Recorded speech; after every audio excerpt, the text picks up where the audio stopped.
Bonjour à chacun et à chacune. Nous sommes heureux de vous accueillir, l'Église de la Bonne Nouvelle. Et nous savons que vous nous accueillez chez vous aussi. Alors nous allons passer ce culte tous ensemble, que nous soyons unis par le même esprit. Nous allons prendre tout d'abord la lecture d'Ésaïe 55, que je reprendrai tout à l'heure dans le message.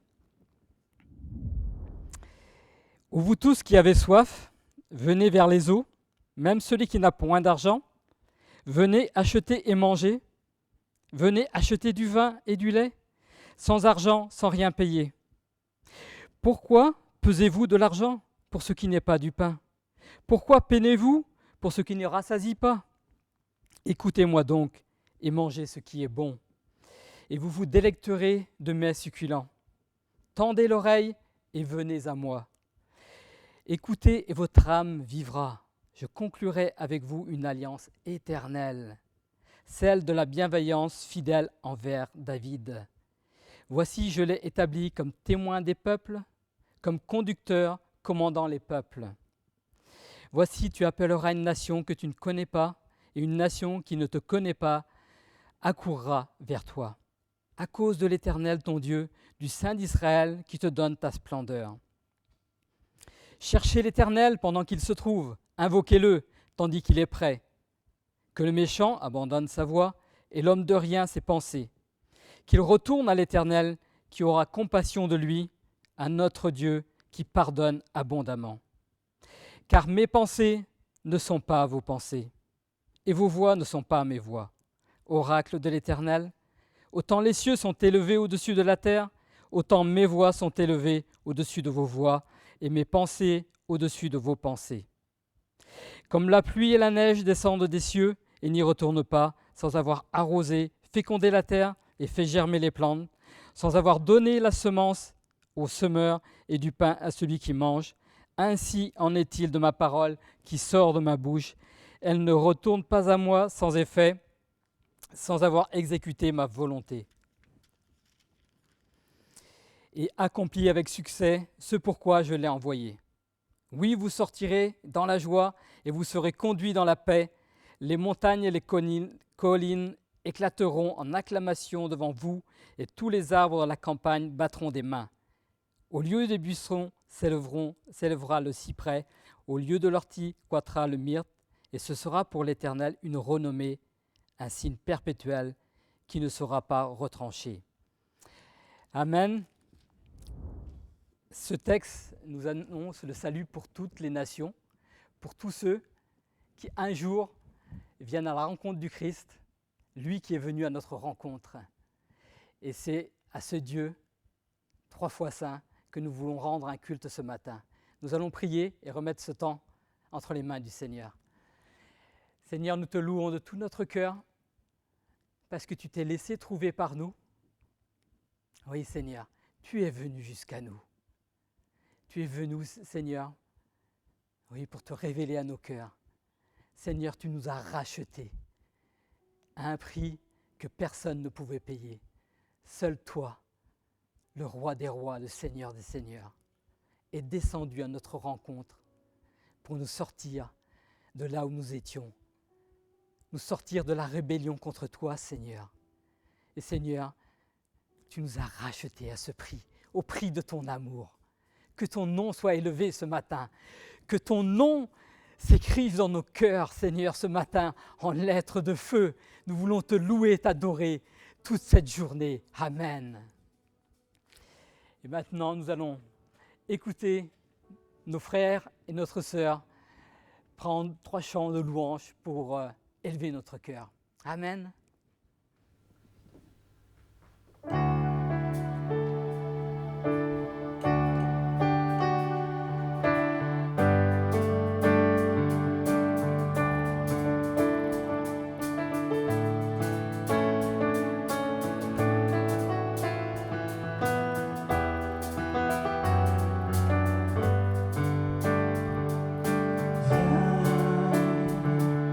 Ne tardez plus à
choisis dès aujourd'hui.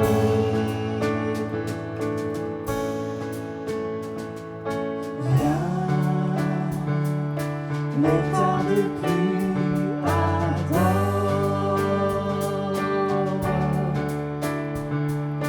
Viens, ne tarde plus, donne ton cœur. Viens, tel que tu es, adore.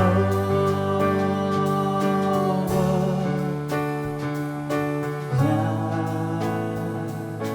tel que tu es devant ton Dieu. Viens, un jour toute langue dira tu es Dieu. Un jour tout genou fléchira. Mais le vrai trésor est pour ceux qui t'ont choisi dès aujourd'hui. Un jour toute langue dira tu es Dieu. Un jour tout genou fléchira. Mais le vrai trésor est pour ceux qui t'ont choisi dès aujourd'hui.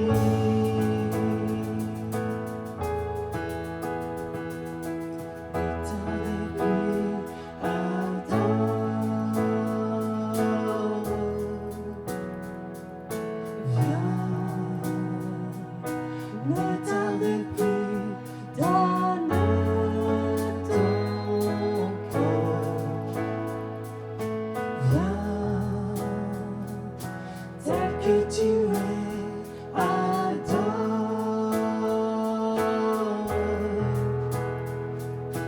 Viens, tel que tu es devant ton Dieu.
Nul n'est comme toi, Dieu puissant éternel. Tu nous as consolés, tu nous as relevés. Ton amour est si fort pour restaurer, sauver. Tu es merveilleux dans tout ce que tu fais. Tu es merveilleux dans tout ce que tu fais. Nul n'est comme toi, un père et un ami, si tendre et si patient. Tu corriges et conduis, toujours à nos côtés, toujours pour nous sauver. Tu es merveilleux dans tout ce que tu fais. Tu es merveilleux dans tout ce que tu fais. Nul n'est comme toi, Dieu d'amour et de paix, justice et vérité. toi tout est parfait, lumière et sainteté, splendeur et majesté. Tu es merveilleux dans tout ce que tu fais. Tu es merveilleux dans tout ce que tu fais. Oh, tu es merveilleux dans tout ce que tu es. Mon Père et mon Sauveur, mon ami, mon Seigneur. Tu es merveilleux dans tout ce que tu es. Tu es merveilleux dans tout ce que tu es. Tu es merveilleux dans tout ce que tu es. Mon Père et mon Sauveur, mon ami, mon Seigneur. Tu es merveilleux dans tout ce que tu es.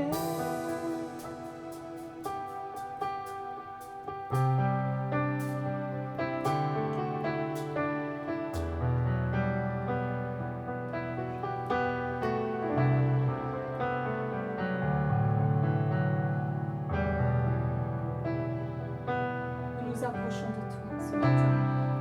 Dieu merveilleux, incomparable, admirable, majestueux, lumière et sainteté. Nous venons à tes pieds. Nous venons au trône de la grâce. Nous nous prosternons.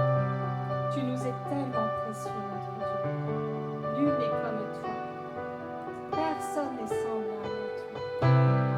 Tu nous aimes d'un amour infaillible. Plus que jamais, nous avons besoin de cet amour. Merci parce que tu es là. Merci parce que tu ne changes pas. Nul n'est comme toi, Dieu d'amour et de paix, justice et vérité.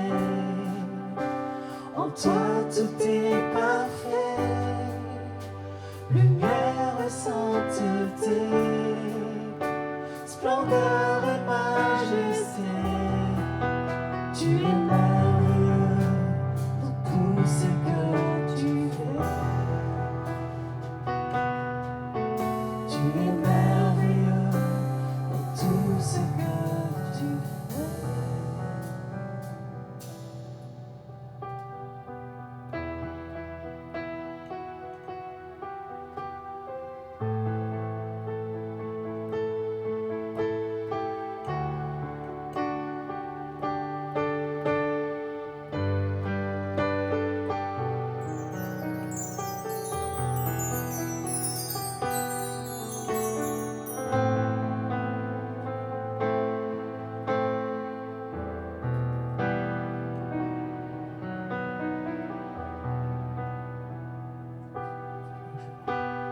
Plonge-moi dans ta rivière d'amour.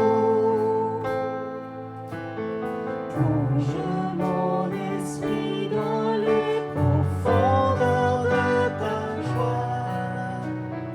Inonde le désert de mon âme par la douce pluie du ciel. Mon âme est rafraîchie quand ton onction m'envahit. Je suis restauré, guéri quand ton onction m'envahit. Plonge-moi dans ta rivière d'amour. Plonge mon esprit dans les profondeurs de ta joie.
seul a les paroles de la vie éternelle.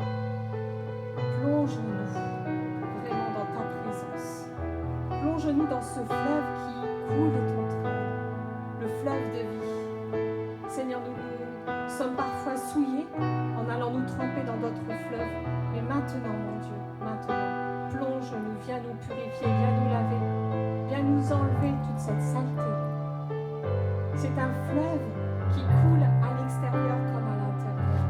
Nous recevons cette purification, nous recevons ta vie. Seigneur, ta joie et ton amour pleinement ce matin sur nous tous qui croyons en toi, qui espérons en toi.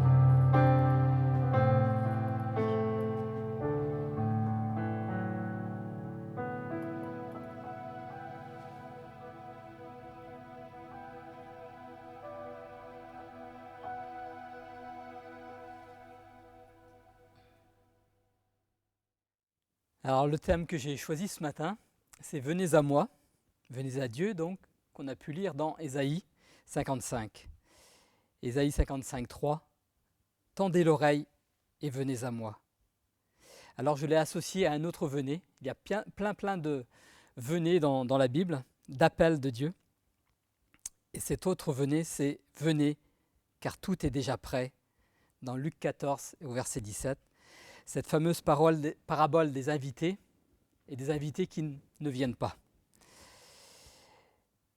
Et tout ça dans ce contexte où on est dans un épisode d'un monde arrêté et on peut se poser beaucoup de questions. Et en tout cas, la question essentielle que je voudrais qu'on se pose, c'est moi et Dieu, où nous en sommes, où en suis-je donc vis-à-vis de ma relation avec Dieu. Il y a un peu plus d'un an, un homme qui s'est fait baptiser dans cette église m'a donné ce témoignage lorsque Dieu lui a parlé. Et donc cet homme fréquentait une église à cette époque-là de façon plus ou moins régulière, mais jamais il ne s'engageait. Jamais d'engagement ferme donc avec le Seigneur. Et un jour, cette pensée lui est venue que du temps de Noé, Dieu aussi avait arrêté le monde. Donc c'est dans Genèse 6 et 7. Et ce qui a touché ce frère, c'est qu'à un jour précis, Dieu a fermé la porte de l'arche. Et le déluge a commencé. Le monde était arrêté aussi.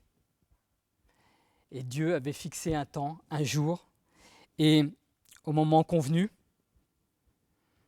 le plan de Dieu s'est accompli. Donc Noé, sa famille est montée dans l'arche et Dieu a fermé l'arche. Ce n'est pas Noé qui a fermé l'arche, c'est Dieu qui a fermé l'arche. Et donc au jour du malheur, la Bible nous dit « réfléchis ». Et donc il y a des moments de vérité dans nos vies, si nous prenons le temps d'arrêter et de réfléchir. Peut-être une maladie, cette maladie nous menace, et peut-être la mort aussi s'approche, et la crainte de la mort. Donc Ecclésiaste 7, verset 14 nous dit « Au jour du bonheur, jouis du bonheur, et au jour du malheur, réfléchis. Dieu a fait l'un exactement comme l'autre, de telle sorte que l'homme ne découvre rien de son avenir. » Donc au jour du malheur, nous pouvons réfléchir. Le jour du malheur est quelquefois une opportunité qui peut changer nos vies. Et vous savez qu'en Chine, le mot crise est décrit par 2 idéogrammes signifiant conjointement danger et opportunité. Donc un danger, une épreuve pouvant devenir une opportunité de reconsidérer notre situation ou notre avenir. Ce même mot, crise. Et peut-être cette crise, vous la vivez et vous êtes entre le danger, entre la peur, mais aussi, c'est un temps pour vous de prendre un moment de recul et pour voir avec Dieu ce qui se passe, dire « Seigneur, qu'est-ce que tu attends de moi ?» Et je veux surtout me rappeler que Dieu a fait de nous des messagers de la bonne nouvelle de l'Évangile. C'est vrai, il nous a adressé une invitation qui nous dépasse. Le psaume 46:10 nous dit « Arrêtez et sachez que je suis Dieu. Je domine sur les nations et je domine sur la terre. » Et bien sûr, tendez l'oreille, venez à moi, venez car déjà tout est prêt. Dieu est bien plus qu'au contrôle. Il veut être l'acteur principal de ta vie, de ma vie. Peu importe qui tu es, ce que tu vis, Jésus veut être le capitaine de ta vie.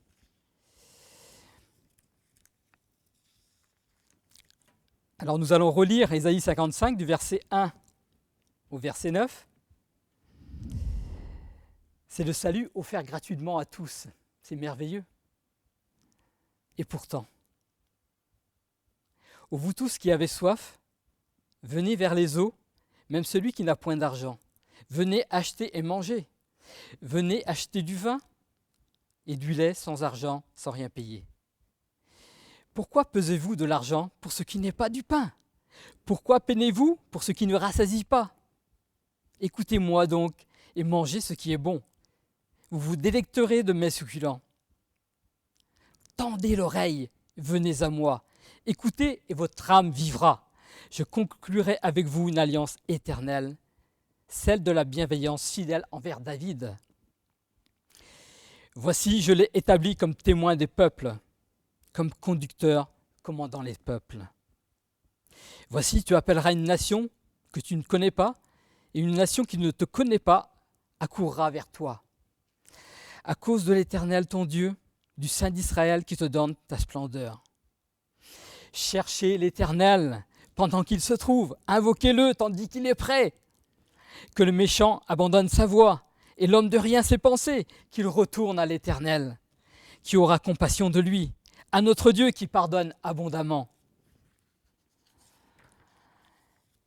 Car mes pensées ne sont pas vos pensées, et vos voix ne sont pas mes voix, oracle de l'Éternel. Autant les cieux sont élevés au-dessus de la terre, autant mes voix sont élevées au-dessus de vos voix, et mes pensées au-dessus de vos pensées. Je vais vous lire aussi donc le passage de Luc 14.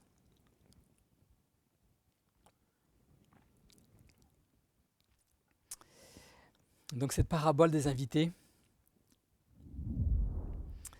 Un de ceux qui étaient à table, donc je commence au verset 15, un de ceux qui étaient à table, après avoir entendu ces paroles, dit à Jésus, « Heureux celui qui prendra son repas dans le royaume de Dieu. » Et Jésus lui répondit, « Un homme donna un grand repas et invita beaucoup de gens. À l'heure du repas, il envoya son serviteur dire aux invités, « Venez, car tout est déjà prêt. Venez, car déjà tout est prêt. » Mais tous unanimement se mirent à s'excuser. Le premier lui dit, « J'ai acheté un champ, je suis contraint d'aller le voir. Tiens-moi, je te prie, pour excuser. » C'est une excuse bien formulée. Un autre dit, « J'ai acheté 5 paires de bœufs et je vais les essayer. Tiens-moi, je te prie, pour excuser. » Un autre dit, « Je viens de me marier. C'est pourquoi je ne puis venir. » Le serviteur de retour rapporta ces choses à son maître. Alors le maître de maison, irrité, dit à son serviteur, « Va promptement sur les places et dans les rues de la ville, et amène ici les pauvres, les estropiés, les aveugles et les boiteux. »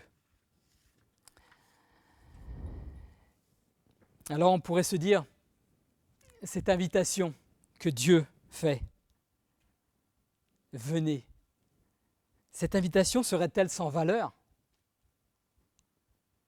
Puisque maintes et maintes fois, le Seigneur, dans sa parole, nous dit « venez ». Cet appel « venez » ici simple est peut-être trop discret, trop gratuit. En fait, cet appel nous confronte à Dieu. Voulons-nous réellement le rencontrer?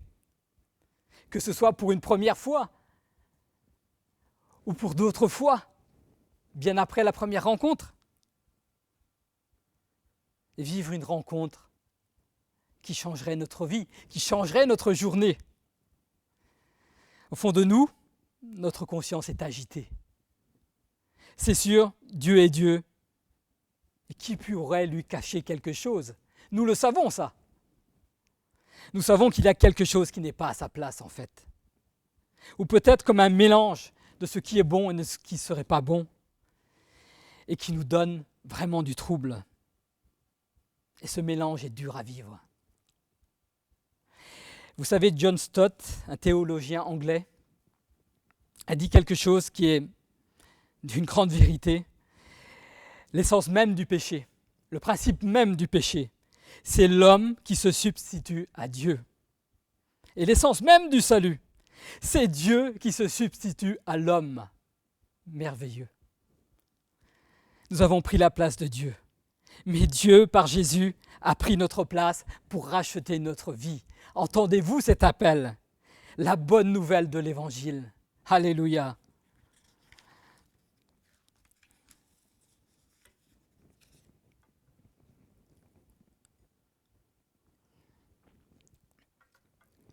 Je rappelle quelques conditions pour venir que nous donne Ésaïe dans ce chapitre 55.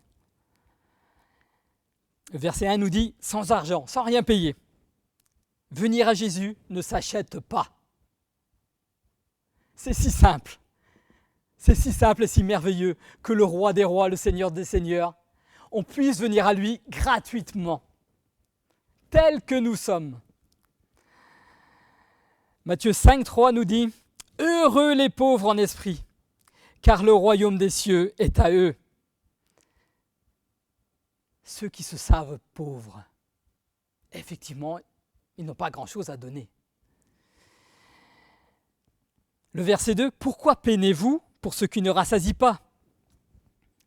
Écoutez-moi donc, écoutez-moi donc. » Si on voulait considérer ces temps comme des temps mis à part, pour qu'on s'en retire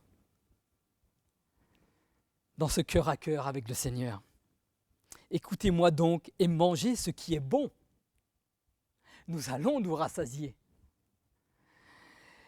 Verset 3, tendez l'oreille et venez à moi. Dieu nous dit, tends l'oreille vers moi. Je vais te parler comme jamais un homme n'a parlé, comme parle cet homme. Jamais un homme n'a parlé comme parle cet homme. C'est ce qui est dit dans Jean 7, au verset 46. Et c'est des hommes très ordinaires qui ont dit ça. Des gardes qui étaient étonnés de la façon dont Jésus parlait. Ils étaient confondus, mais en même temps comblés.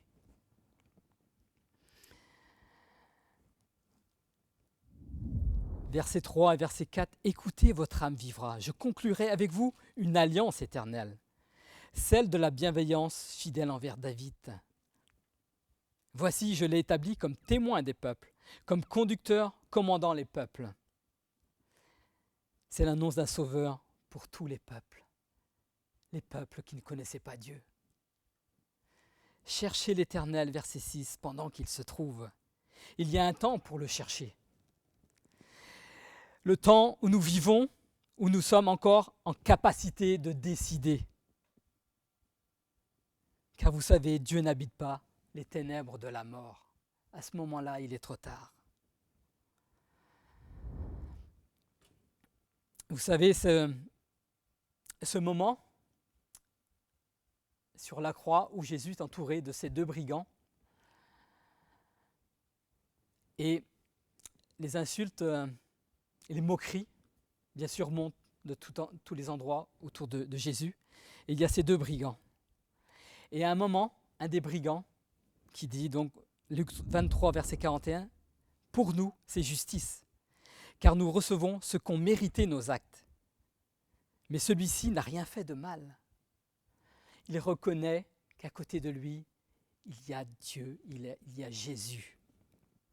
Et il dit, « Jésus, souviens-toi de moi quand tu viendras dans ton règne. » Jésus lui répondit, « En vérité, je te l'ai dit, aujourd'hui, tu seras avec moi dans le paradis. » C'était vraiment le dernier moment pour faire cette rencontre, pour venir à Dieu, pour reconnaître que lui, effectivement, c'était justice par rapport à tout ce qu'il avait fait. Il se reconnaissait comme pécheur, mais il criait à Jésus. quand tu seras dans ton paradis, souviens-toi de moi. Et cette prière, elle est très très courte, elle est au dernier moment. Et la réponse de Jésus, en vérité, je te le dis, aujourd'hui tu seras avec moi dans le paradis. Alors le verset 7 nous dit que le méchant, comme ce brigand, abandonne sa voie et l'homme de rien ses pensées, qu'il retourne à l'Éternel qui aura compassion de lui, à notre Dieu qui pardonne abondamment.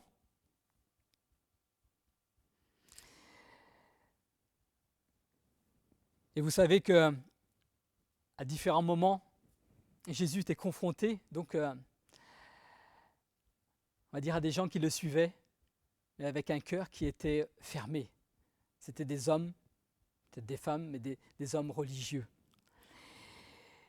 Et Marc 2,17 nous dit, Jésus qui avait entendu leur dit, ce ne sont pas les bien portants qui ont besoin du médecin, mais les malades. Je ne suis pas venu appeler des justes, mais des pécheurs.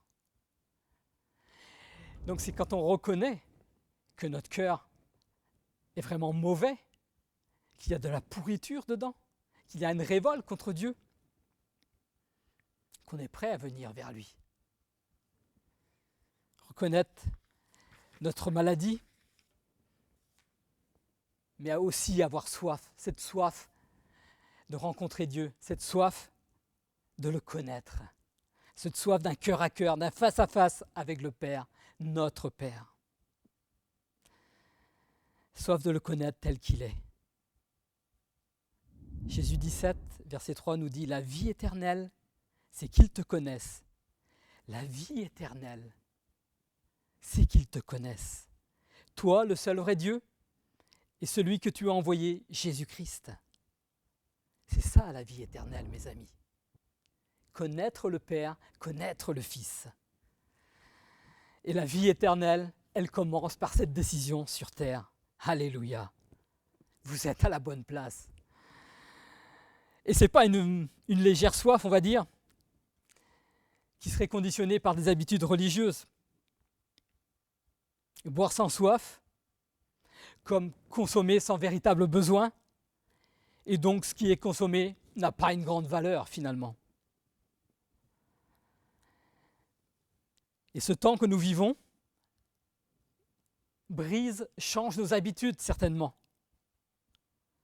Nous nous retrouvons seuls à la maison, sans l'habitude d'aller à l'église peut-être, sans l'habitude des amis qui nous entourent. Et ce sont des moments de vide, de vertige peut-être pour certains. Mais aussi c'est une opportunité pour dire dans ce temps, mais je vais passer du temps avec toi Seigneur, je vais aller à ta rencontre. C'est vraiment l'opportunité d'une rencontre plus profonde avec Dieu.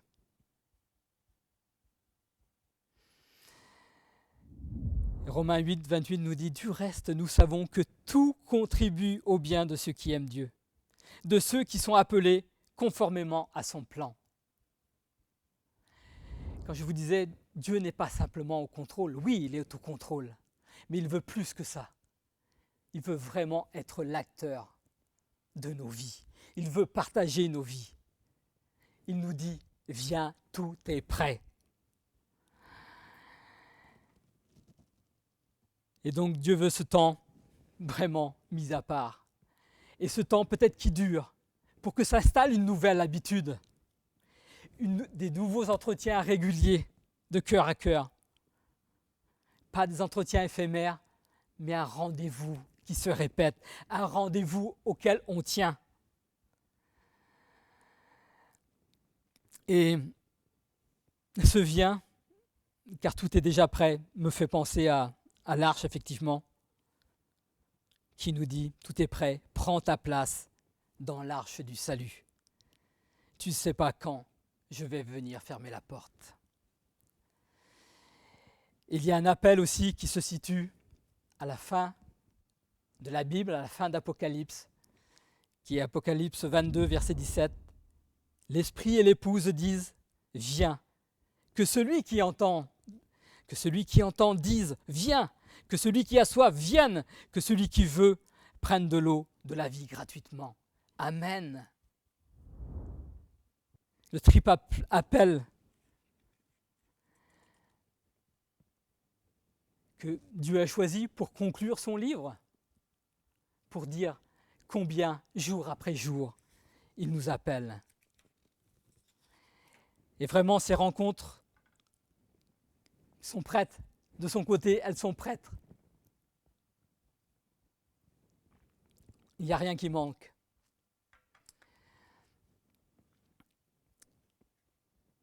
Et alors, peut-être que d'une autre, nous sommes un petit peu trop chargés. Je me rappelle d'un dessin d'Oderzet qui venait avec un gros sac chargé. Je me rappelle, il y avait une guitare, peut-être il y avait un piano, enfin vous imaginez, un baluchon comme on dit, qui était 3 fois plus gros que lui. Et puis la porte était étroite, il n'allait pas pouvoir passer. Et c'est vrai que la porte est étroite et on ne peut pas passer avec tout. Il y a des choses qui ne vont pas passer, qui ne vont pas aller à Dieu, qui ne vont pas aller vers Dieu. Et c'est aussi un synonyme à la ressemblance de ce que notre vie doit passer par la croix, par le choix d'un sacrifice vivant, par le choix d'un abandon, d'une capitulation, de nous abandonner tout entier à Christ. Romains 12, verset 2 nous dit « Ne vous conformez pas au monde présent, mais soyez transformés par le renouvellement de l'intelligence, afin que vous discerniez ce qui est la volonté de Dieu, ce qui est bon, agréable et parfait. » Notre intelligence transformée en la présence de Dieu, par la sagesse de Dieu. Je crois que ça, c'est vraiment le fruit principal de ces rencontres régulières avec le Seigneur.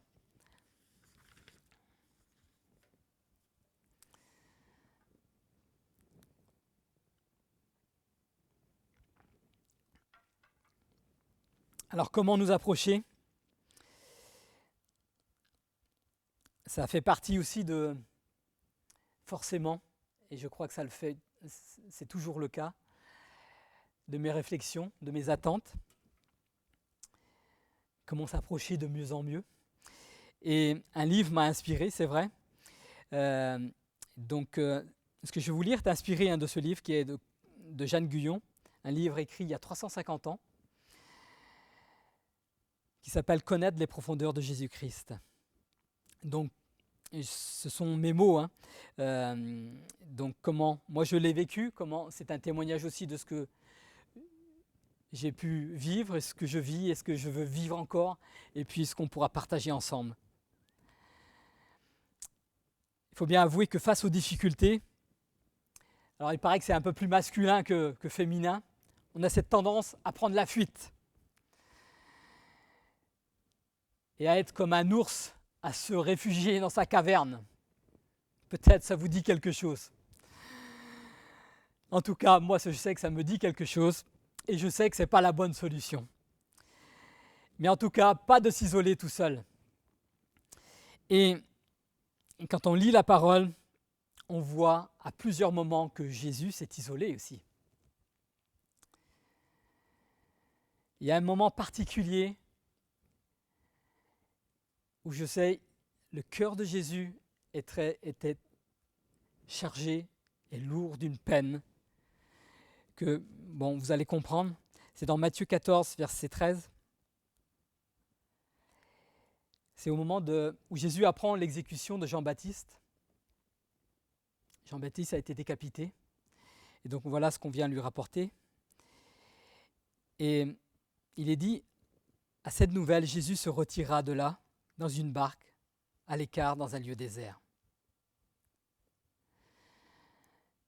Et est-ce que Jésus, dans sa dimension d'homme, comprenait tout ce qui se passait ? Je pense qu'il pouvait la comprendre en s'approchant du Père. Parce que son ami Jean-Baptiste, celui qui annonçait le Messie, venait d'être exécuté. Et Jésus fait le choix, malgré tous les besoins, autour de lui, les foules qui le suivaient, qui le réclamaient. Là, on peut dire qu'il y avait vraiment des besoins énormes. Donc Jésus fait le choix, malgré tous ses besoins, de se retirer dans un lieu désert. Et donc c'est l'expression d'une vraie volonté de se retirer pour s'approcher du Père, on dirait pour se ressourcer. Et l'isolement éloigne de nous les distractions, les bonnes comme les mauvaises, hein. Et les désirs qui sont animés par nos sens aussi, ces 5 sens qui nous emmènent dans des désirs et qui nous empêchent d'être libres de nous approcher de Dieu. Ce que nous voyons, ce que nous entendons, ce que nous pensons, ce mélange en nous vient nous distraire et nous empêcher de rester concentrés sur notre relation avec Dieu quand on s'approche de lui. Et quelle agitation par moments. Mais par une décision, nous choisissons de tourner notre cœur de nous tourner vers l'intérieur, là où habite l'Esprit de Dieu. En tout cas, pour tous ceux qui sont nés de nouveau, nous avons reçu l'Esprit de Dieu en nous et Dieu habite en nous. Si nous voulons le trouver, c'est à l'intérieur de notre cœur.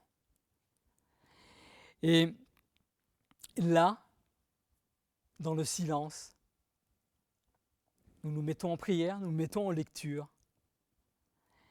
Et petit à petit, tout ce qui nous entourait, comme pensée, toute distraction qui pouvait nous gêner, quand nous nous concentrons sur la simple prière, sur la simple lecture des mots, tout doucement, le Seigneur vient nous prendre, nous nourrir, se révéler. Là, il ne s'agit pas de lire plusieurs versets, forcément, mais de lire tranquillement, d'être dans l'attente de ce que Dieu veut nous révéler. Et la paix nous attend là, à l'intérieur de nous-mêmes, en Christ. Et je lisais dans Romains 13, verset 14, et là, la version parole vivante, quelque chose qui, je pense, reflète bien ça. Il nous est dit, souvenez-vous toujours que vous appartenez au Seigneur Jésus. Cachez-vous en lui, qu'il soit votre parure et votre armure.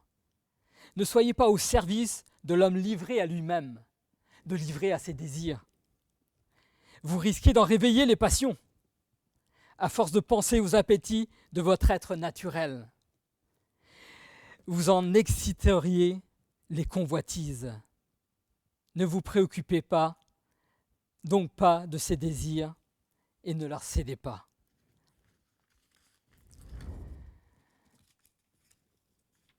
Nous sommes faits pour cette rencontre.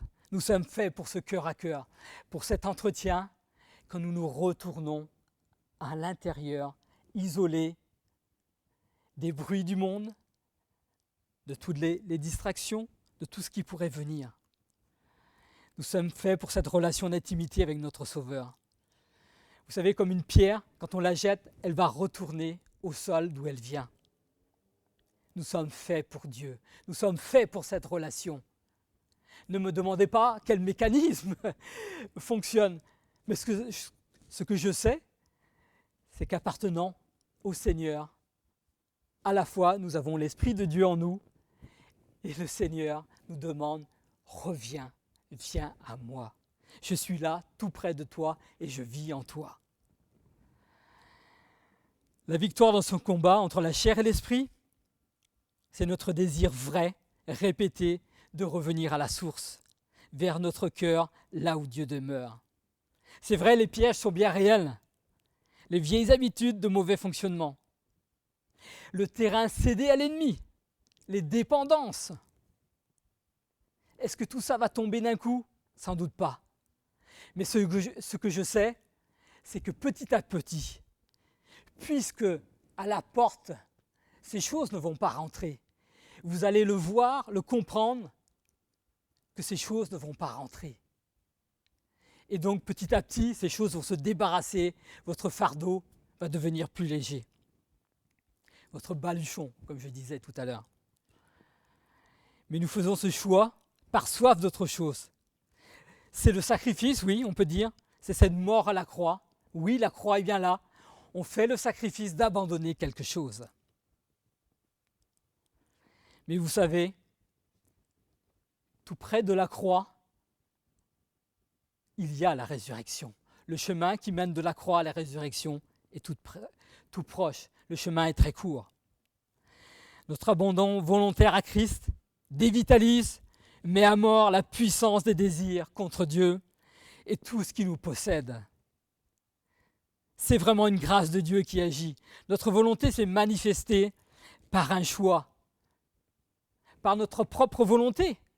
Ce n'est pas de la passivité. Notre volonté se met en action en disant « Je veux rencontrer le Seigneur ». Et lui, le Seigneur fait, effectivement, quand nous nous tenons tranquilles, on pourrait dire c'est vraiment sans activité. Oui, c'est sans activité physique, mais le Seigneur, dans notre esprit, nous nourrit. Voilà ce que c'est que cette rencontre, cette grâce merveilleuse. Et au-delà de toutes nos capacités, le Seigneur nous enseigne, nous lave, nous purifie, nous renouvelle, nous restaure et nous guérit. Ce qui n'est pas de lui ne passe pas la porte et on va s'en rendre compte.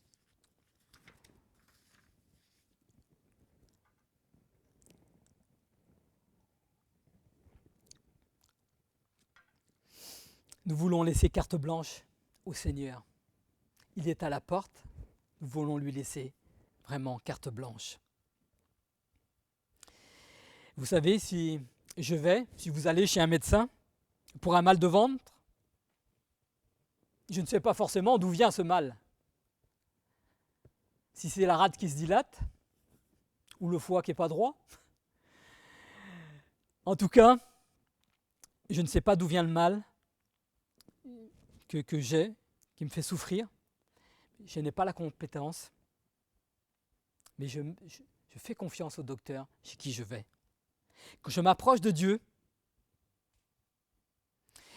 des pensées, mes 5 sens peuvent toujours s'agiter. Et je ne vais pas lutter contre ces forces, elles sont là, mais je vais me concentrer, je vais rester focus sur Dieu qui est là, qui m'attend, dans sa présence. Quand je prie, je sais qu'il est là. Quand je lis sa parole, je sais qu'il est là, que c'est une parole vivante qui est pour moi. Et donc, cette lecture cette prière aussi devient paisible. Ça me fait penser aussi à d'autres images, à celle de l'anesthésie pour une opération. Et lors de beaucoup d'opérations, il y a une anesthésie. Et pour que dans notre agitation, on ne vienne pas interférer, gêner ceux qui ont la compétence d'intervenir et que notre agitation vienne faire échouer cette opération. Il est le grand docteur. Et nous devons avoir cette même attitude de venir à lui, dans cette dépendance, de dépendre de lui, de laisser à ses pieds tout ce qui fait nos soucis, de cet abandon, de cette capitulation. On sait qu'on laisse des choses qu'on ne peut pas régler, des choses qui nous inquiètent. On les abandonne au Seigneur. Lui peut faire ces choses merveilleuses. Il est le grand docteur. Mais ça me fait penser aussi qu'il est le grand jardinier. Pour nous planter dans une nouvelle terre, comme vous savez, à l'hiver, quand on va planter un rosier, un arbre, un arbuste, qui a des racines nues. Vous savez, cet arbuste avec ses racines nues, on le laisse comme ça. Quelque temps après, il va mourir s'il n'est pas replanté. Et ce que Dieu a fait à la nouvelle naissance, c'est qu'il nous a pris. Ce qu'il fait dans ces moments, c'est qu'il nous nettoie et nous transplante dans une terre nouvelle. Voulez-vous être transplanté dans cette terre nouvelle? Dans ces moments d'intimité? Vous laissez nourrir à son écoute, interpellé. Vous savez, c'est tout doux, mais c'est tellement paisible. Et vous êtes abondamment nourris.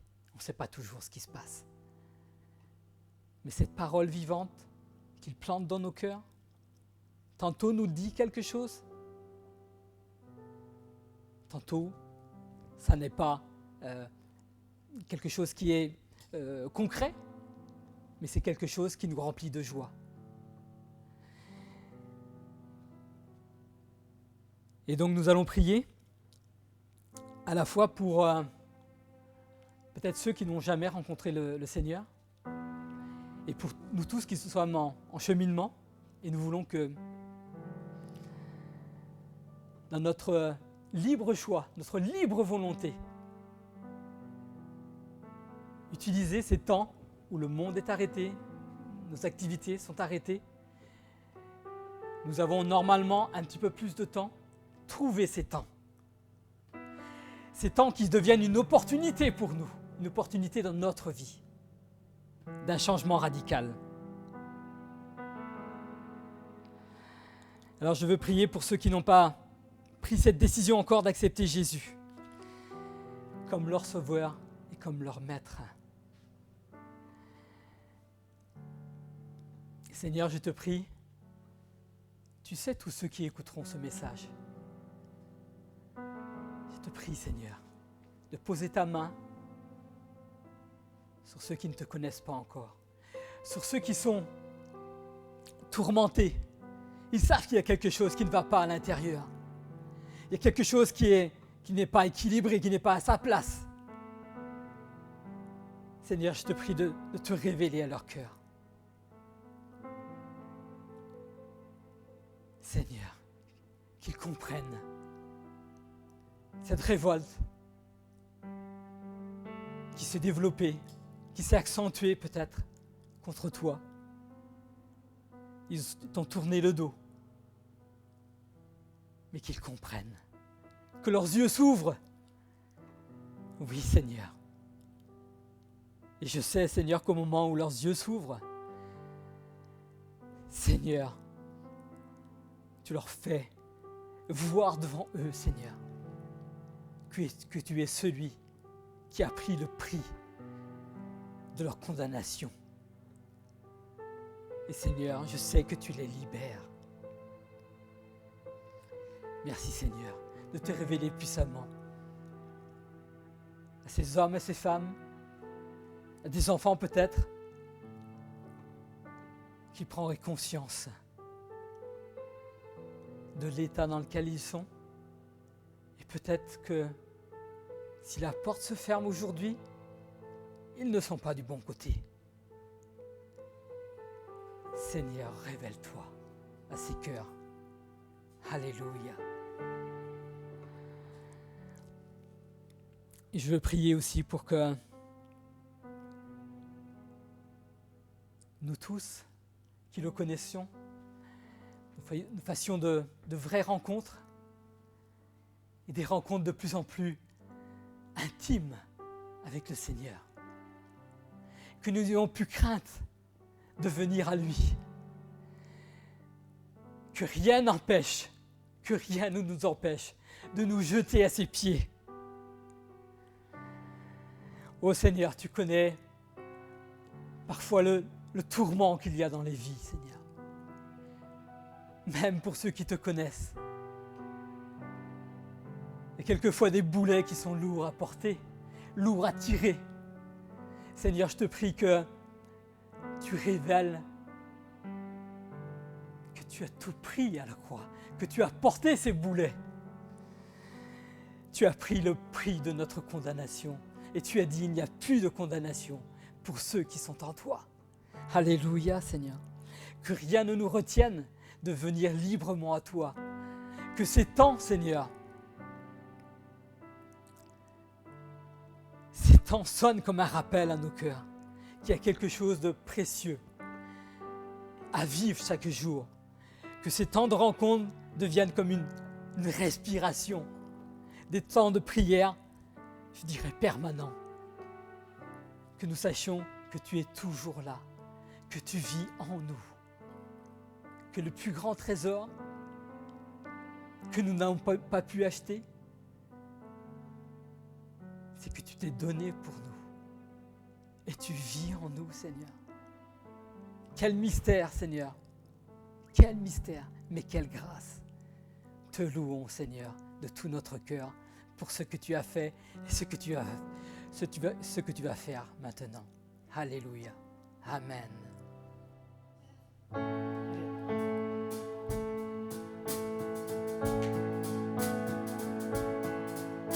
Notre Père dans le ciel, que ton nom soit sanctifié, que ton royaume vienne, nous voulons faire ta volonté.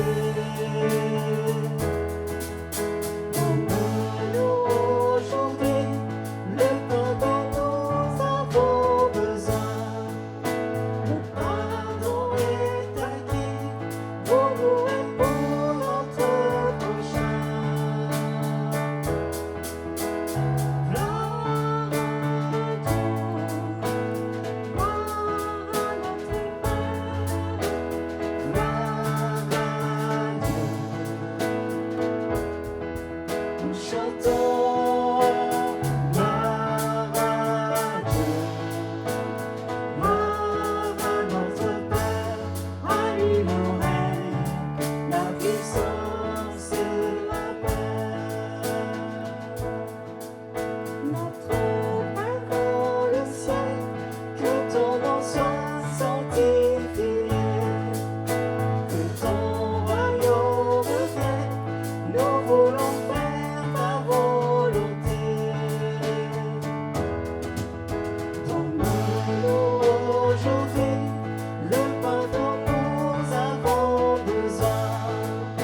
Le pardon est acquis pour nous et pour notre prochain. Gloire à Dieu, gloire à notre Père, gloire à Dieu.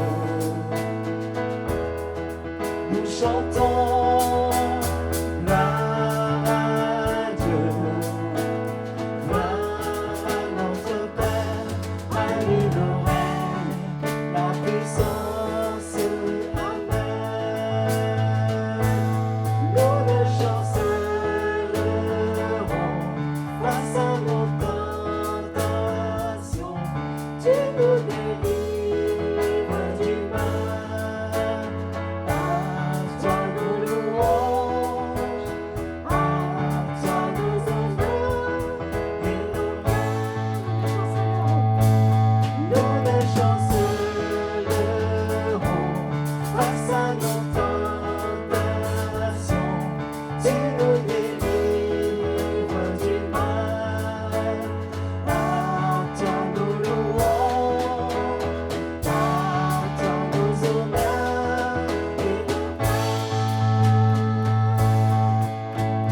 gloire à Dieu, gloire à notre Père, gloire à Dieu.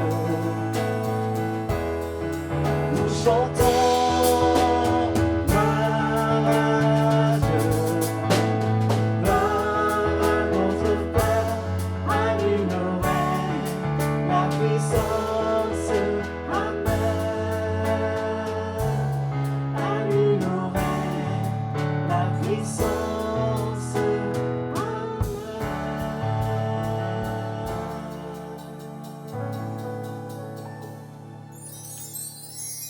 Bon dimanche. Alors voilà, ce culte est fini. Donc je vous dis bonne semaine, bon dimanche. Et retrouvez-nous aussi sur le site de la Bonne Nouvelle, le site internet, sur lequel vous avez toutes les informations. Vous avez aussi des informations pour les réunions de prière, donc le mardi, le mercredi, le jeudi, le vendredi. Donc quand vous allez dans l'agenda, vous voyez ces rendez-vous, vous cliquez pour avoir le renseignement. N'hésitez pas à vous inscrire.